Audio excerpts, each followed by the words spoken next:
Surprise! Surprise, jerks. This is a special bonus live episode. And I guess all of the episodes are live. Maybe this is a we're in the same place episode, but that doesn't have the same ring to it. Right. And they're my favorite. Yes. They're my favorite ones that we do. We do this from time to time, and it's exciting every time we do. But this time you came to Bartlesville again. Mm-hmm. It's been like that for the last couple times. However, this is just a surprise episode. Yeah. Yep, I'm up here for a wedding, but I don't know much about it. Because I got a text message that said, hey, I'm getting married. Where should I send an address? From a friend that I haven't seen in a while. And so I sent him the address. And then he said, cool. And I proceeded to not hear anything else for a month. And then he texted me again. He's like, hey, are you coming? And I was like, I mean, yeah, where is it? Yeah. So I still don't I never received an invitation, but I found out from somebody else that's going where it is. So I'm here for probably a wedding tomorrow. A wedding that you may technically not be invited to. Yeah. I mean, that happened to me when we were getting married. I remember, I won't say their name, but I texted them to see if they were coming, and they said, yeah, I was just waiting for their invite, and we never got, the RSVP card, so I just didn't. And then I found it in my car after the wedding. Sorry, Donnie. No, yeah, he still showed up. Yeah. No, it was another buddy of mine, and I was like, oh, I feel so bad. Mm-hmm. I haven't talked to him since, so. Naturally, yeah. It's been almost 2 years. So. Yeah. So a similar thing happened with my brother, except that he thought it'd be extra classy to use like those like old school like wax seals on the envelopes for his wedding invitations. Yeah. Turns out that can put your envelope over the maximum allowed weight for a letter with one stamp. But he didn't put return addresses on them, so they just disappeared forever, and a bunch of like old family friends that's good to know didn't get invited to the wedding. That's good to know that that's the case. I wouldn't have thought about that. Yeah. I mean, I would have put a damn return address. Yeah, but like if you're sending a ransom note, or if you're anything like one of those like letters to the press after you've started your spree, don't do that. Which we support. Yeah, in movie form at least. So, yeah. And in life too. Yeah, but it's just been weird the past couple of days because I'm staying with my parents here, and they're like, "Yeah, so what do you think of the bride?" And I was like, "Honestly, I don't know. I don't know her name. Yeah, never met her." It's funny because I'm not going to the wedding, and I know the bride. I feel like I could answer their questions about the bride. So who's the bride? No, don't say that. No. I was like, but yeah, and I'm a little. I was gonna say worried, but I'm actually kind of excited. Like I'm just curious how wrong this weekend could go because I keep telling people like, "Oh yeah, it's at," and then I say the name of the venue, and then everybody looks at me quizzically. And they're like, "Where's that?" Mm-hmm. So I think I have an address that may just be a random field in northeast Oklahoma, and I might be walking in on a cult ritual. Yep. I might be walking into a trap. Mm-hmm. There's no telling. Well, I feel like we've watched enough horror movies to know what to do in that, and it's always go upstairs. Yep. Always sprain an ankle. Mm-hmm. Also, do you think that there's going to be alcohol at this wedding? Probably not. Because they're both religious. I don't know the bride, so how would I know? They're super religious. Okay, well, I guess I'm taking my own. Bringing your own. Yeah. Don't tell Sarah or she won't go. Yeah. So I advertised my brother's wedding to people as BYOB. Nice. Because they weren't having alcohol, but there was alcohol at that wedding. So anyway. Yeah. Yep, so it goes. I mean, don't invite us to a wedding if there's not going to be alcohol. Because it's not like we're alcoholics. It's just we don't want to go. Yeah. There needs to be an incentive. Right. Yeah. And it should be free alcohol. Yeah. We call that free drunk in our world that we have. Bryce and Sarah have a very special free drunk bond. We do. It goes back. Donnie's wedding. Was the Joplin show before that, though? Oh, maybe. When we accidentally played the Christian coffee shop. Oh, yeah. With the praise and worship band. Yeah. That was weird. Yeah, that was strange. That was not how that show was advertised when we booked it. But. No. But, so Sarah and I went to the bar close and had a shot or two. And then we called it free drunk, and then Donnie's wedding came. And we, yeah. So, anywho, good times. Yeah. The other interesting thing from this weekend is that I might have accidentally cross-dressed. Go on. I'm interested in what you have to say next. Well, okay, so here's the setup. So Sarah is really bad at packing for a trip, especially when she feels rushed. Right. And we were trying to leave after work to come up here, and so she was packing in a hurry because she waited till the day of, naturally. Yeah. We got here and she realized she didn't pack any backup underwear. So, okay. She tells me, I need underwear. I was like, that sounds like a you problem. Yeah. But she's like, no, because I don't want to go into Walmart because there's a bunch of people that I used to work with that are still here. And she used to work with a bunch of middle-aged, kind of creepy old men. Yeah. She doesn't like getting cornered at Walmart because that's the thing that happens here. Right. So she made me go into Walmart to get her underwear. I was also going to get a USB adapter that I needed. But of course Walmart didn't have that.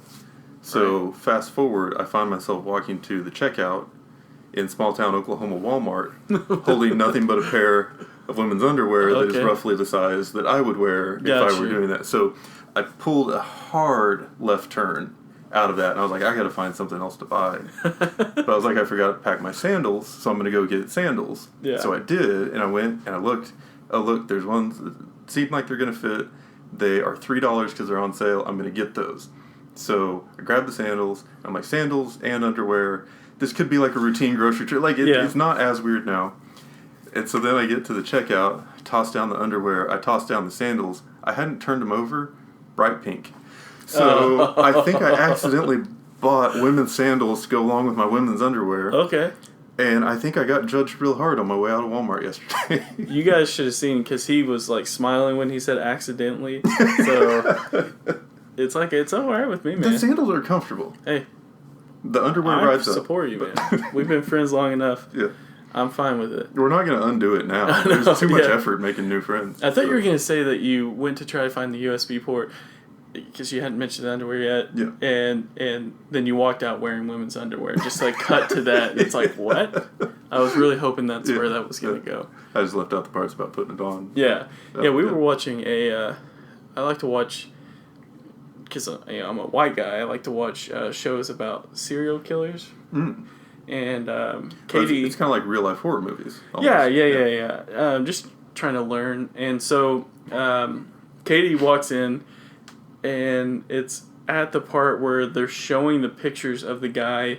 One of his things that he would do was he would break into women's houses and steal their clothes, and he would take pictures of himself in these clothes. Naturally. And so she like walks in as they're like showing these terrible pictures that he took himself of him, and she's like, "What the hell are you watching?" And I was like, "It's about a serial." Why do you think? Why is that question? Like, why is that? Have I ever put off anything that would make you think? And she's like, "Well, I don't know what your turn-ons are," and I was like, "What the hell are you? What is going on right now, Kate? Yeah. What the?" I was so confused, and I was like, you naked. That's it. You know what I mean? Yeah. I don't know if I could continue talking about this, but anyway, sorry that we got. Yeah. I was so mad. Yeah. You never know. I mean, like, that's Tom Segura has that bit about how once you get married, it's like all bets are off. Everybody stops pretending, and you're just completely open about things. Yeah. And the other person is just totally accepting at that point. Because they're like, okay, yeah, you're probably into weird stuff, but you know what?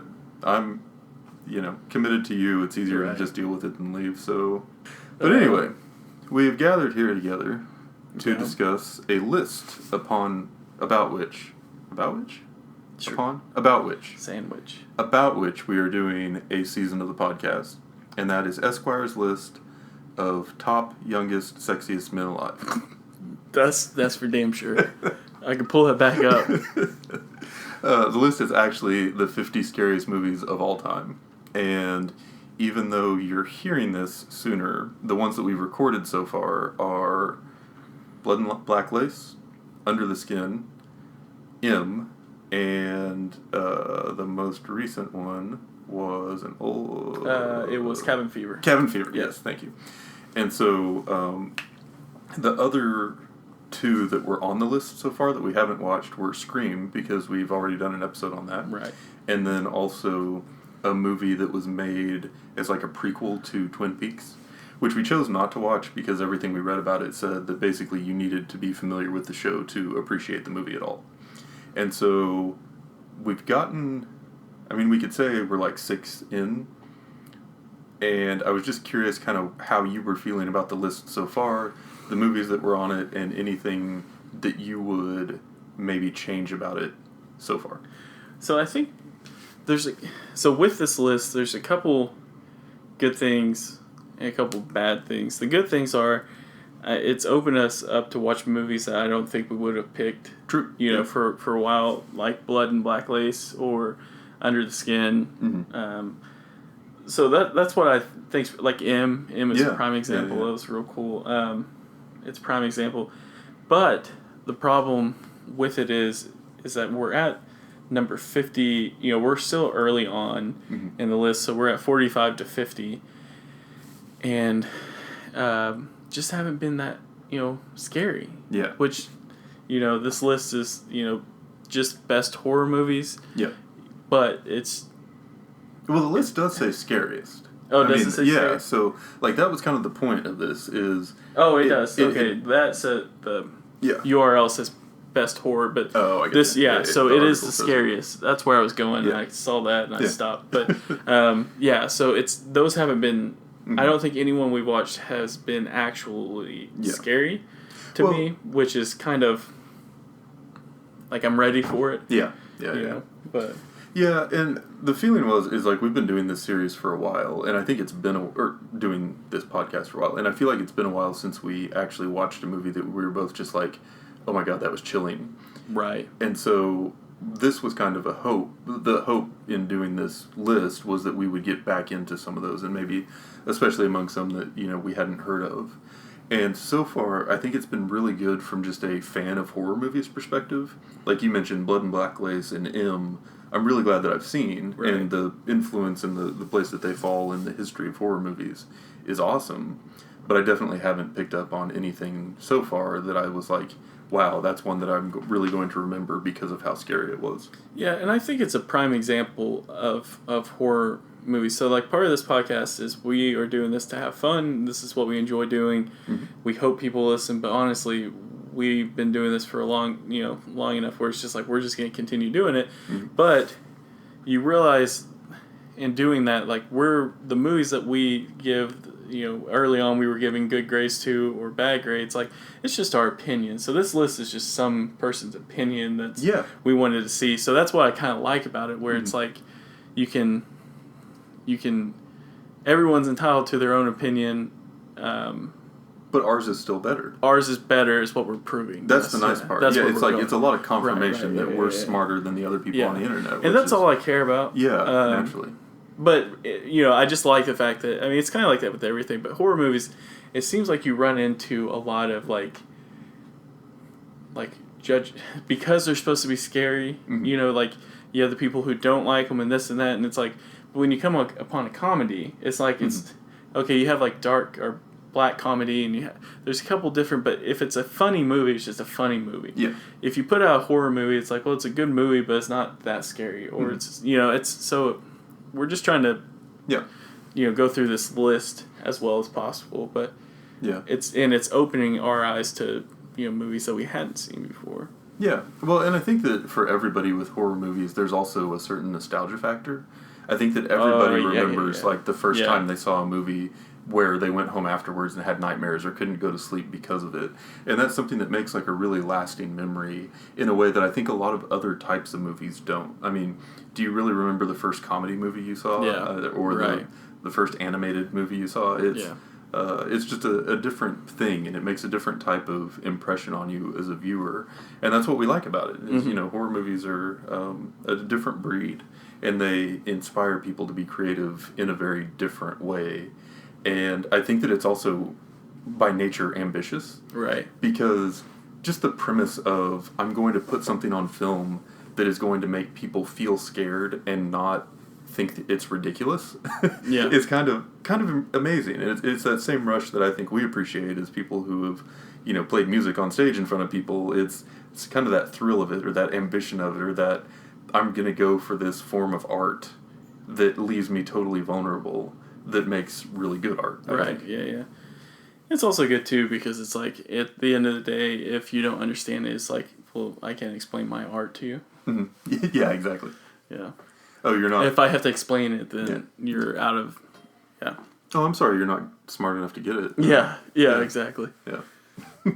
Yeah. Overall, though, I'm pretty stoked with it. I'm glad that you came up with this idea. It was also nice because it's difficult going, week to week trying to just pick movies, because a lot of the times we ran into this maybe 2 seasons ago. And we'll run into it from time to time where it's like we're just talking after we do a podcast. Like, well, what do you want to do? I don't know. What about this? And then we realize after watching it that it's like not. Yeah. And we have to watch those anyways. But it's like I would almost rather watch something better. But we just tackle what we can. So with this list, we take out half of the problem, which is picking the movie. Yeah. We're just being told what to watch. Yeah. And we do it. And we get to blame someone else when we don't like it. Exactly. Which I feel like is good for our friendship. Yeah, for sure. Yeah. Yeah. The battles that we have. Yeah. Yeah. So, yeah. But anyway, I'm glad we had a chance to get together. I'm glad we had a chance to record this real quick. Yeah. Because this may be the last record of me that exists before I get serial killed in a field tomorrow. So wearing women's underwear.